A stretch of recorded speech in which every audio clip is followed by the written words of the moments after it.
ಬೆಂಗಳೂರಿನಲ್ಲಿ ಎಂತೆಂಥ ಎಡವಟ್ಟುಗಳು ಇರ್ತಾರೆ ಅನ್ನೋದಕ್ಕೆ ಸುದ್ದಿ ಆರಂಭದಲ್ಲೇ ಒಂದು ಸ್ಟೋರಿನ ನಾವು ಕೊಡ್ತಾ ಇದ್ದೀವಿ. ಹಣ್ಣು ಕದಿಯೋದಕ್ಕೆ ಅಂತ ಹೇಳಿ ಮರ ಇರ್ತಾನೆ ಇಲ್ಲೊಬ್ಬ ಭೂಪ. ಬಟ್ ಮಾಡಿದೆಲ್ಲ ಸಾಲು ಸಾಲು ಅಧ್ವಾನ ಮತ್ತು ಎಡವಟ್ಟು. ಈತನ ಕಾರಣಕ್ಕೋಸ್ಕರ ಪೊಲೀಸರು ಕೂಡ ಪೇಚಿಗೆ ಸಿಲುಕಬೇಕಾದ ಸ್ಥಿತಿ ನಿರ್ಮಾಣ ಆಯಿತು.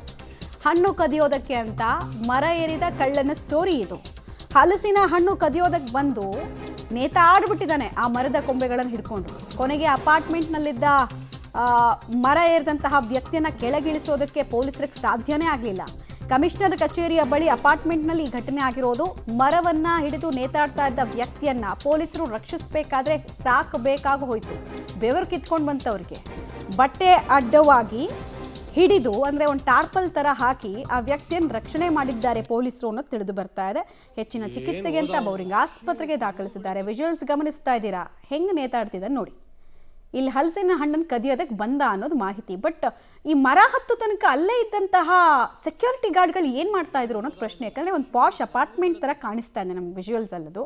ಸೊ ಸೆಕ್ಯೂರಿಟಿ ಇದ್ದೇ ಇರುತ್ತೆ. ಅವ್ರನ್ನೆಲ್ಲ ಕಣ್ತುಪ್ಪಿಸಿ ಇವನು ಮರ ಹತ್ತಿದ್ದು ಹೆಂಗೆ ಅನ್ನೋದು ಒಂದು ಪ್ರಶ್ನೆ. ಆಮೇಲೆ ನೋಡಿ ಅಲ್ಲಿ ಒಂದು 50ರಿಂದ 60 ಅಡಿ ಎತ್ತರದಿಂದ ಬಿದ್ದಿರೋದವನು.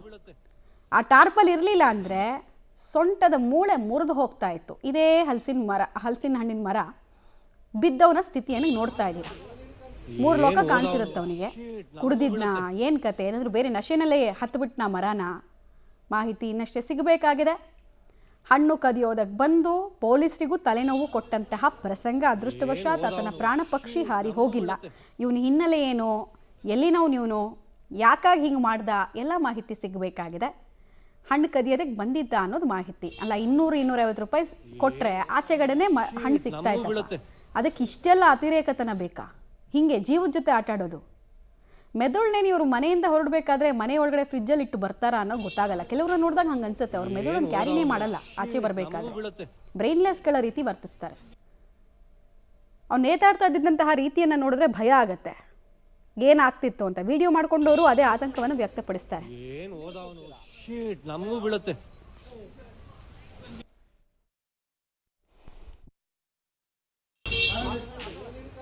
ಏನು ಓದವನು ಶೀಟ್ ನಮಗೂ ಬೀಳುತ್ತೆ.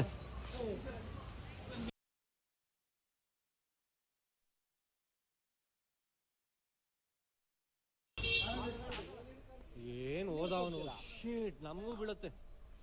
ಡೀಟೇಲ್ಸ್ ಕೊಡ್ತಾರೆ ಮುರಳಿ. 50ರಿಂದ 60 ಅಡಿ ಕೆಳಗೆ ಬಿದ್ದಿದ್ದಾನೆ.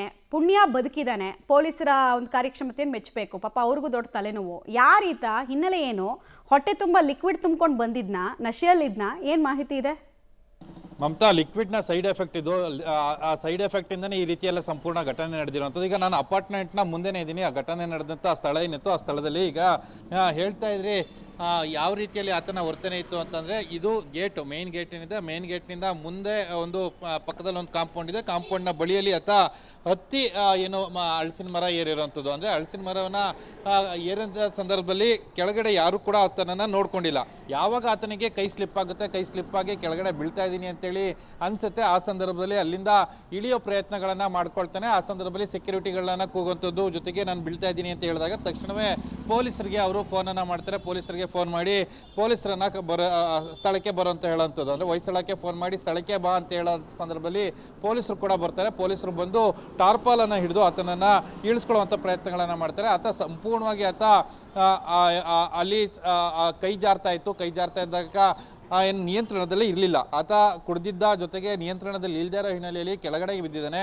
ಆತ ಬಿದ್ದಂಥ ಫೋರ್ಸ್ಗೆ ಆತನ ಸೊಂಟದ ಭಾಗಕ್ಕೆ ತುಂಬ ದೊಡ್ಡ ಪೆಟ್ಟಾದಂಥ ಸಾಧ್ಯತೆಗಳು ಕೂಡ ಇರೋವಂಥದ್ದು. ಯಾಕೆಂದರೆ ಅಷ್ಟು ಸರಿಸುಮಾರು 50ರಿಂದ 60 ಅಡಿ ಎತ್ತರದಿಂದ ಕೆಳಗಡೆ ಬಿದ್ದು ಆತ ಈ ರೀತಿಯಲ್ಲಿ ಏಟನ್ನು ಮಾಡ್ಕೊಂಡಿದ್ದಾನೆ ಅನ್ನೋದು ಗೊತ್ತಾಗ್ತಾ ಇರೋಂಥದ್ದು. ಅಂದರೆ ಪೊಲೀಸರು ಕೂಡ ಆತನನ್ನು ಬೋರಿಂಗ್ ಆಸ್ಪತ್ರೆಗೆ ಕರ್ಕೊಂಡೋಗಿ ಬೋರಿಂಗ್ ಆಸ್ಪತ್ರೆಯಲ್ಲಿ ಚಿಕಿತ್ಸೆಯನ್ನು ಕೊಡಿಸುವಂಥ ಕೆಲಸಗಳನ್ನು ಮಾಡ್ತಾರೆ. ಆತ ಎಲ್ಲಿಯವನು ಏನು ಅನ್ನೋದ್ರ ಬಗ್ಗೆ ಯಾವುದೇ ರೀತಿಯ ಸ್ಪಷ್ಟತೆಗಳಿಲ್ಲ.